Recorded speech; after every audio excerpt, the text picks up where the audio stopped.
Panasnya hari ni. Itulah ya Allah panasnya. Terik tu. Nampak? Awak pakai baju macam ni. Awak di mana? Oh, saya pun balik dia kerja. Baju kerja. Ya. Nak dekat raya kerja lagi? Yelah, biasalah bos saya kan. Tapi nasib baiklah dia bagi saya cuti. Maybe Alhamdulillah lah walaupun bos saya pun macam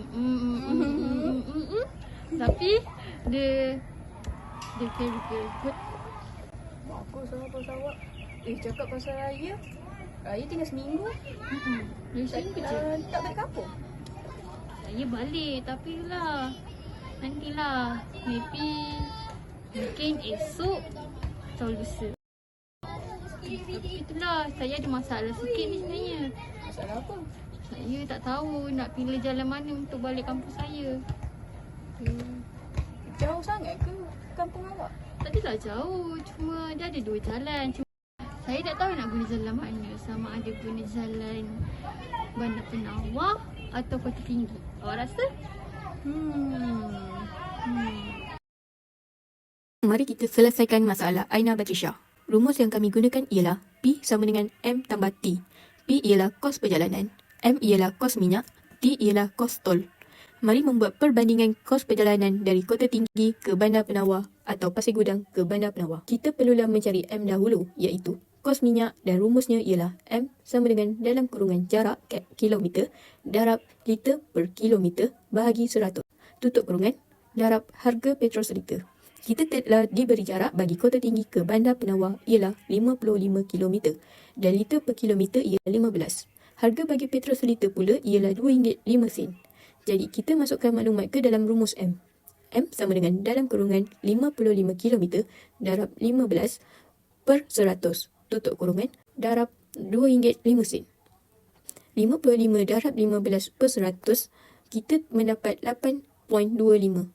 Kita darabkan dengan RM2.05. Jadi jawapannya RM16.91. Manakala bagi jarak Pasir Gudang ke Bandar Penawar ialah 42 km, maka M ialah dalam kurungan 42 km darab 15 per 100 tutup kurungan darab RM2.05.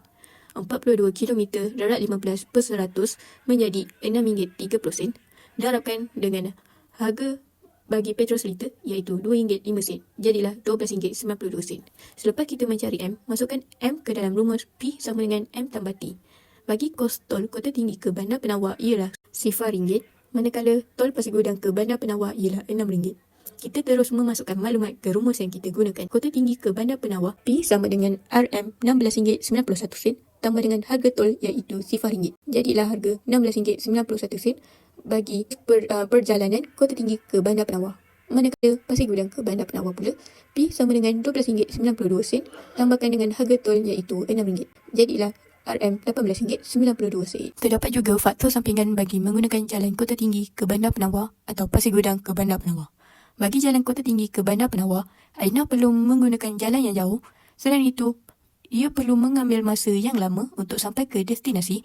Walaupun begitu, Aina tidak perlu mengeluarkan kos perjalanan yang banyak. Bagi jalan Pasir Gudang ke Bandar Penawar pula, Aina tidak perlu mengambil masa yang lama untuk tiba di destinasi. Walaupun begitu, Aina perlu mengeluarkan kos perjalanan yang banyak. Pilihan yang dipilih oleh Aina ialah jalan Kota Tinggi ke Bandar Penawar kerana dapat menjimatkan duit walaupun lambat sampai ke destinasi. Mak kata pepatah, pandu cermat jiwa selamat. Sekian, terima kasih.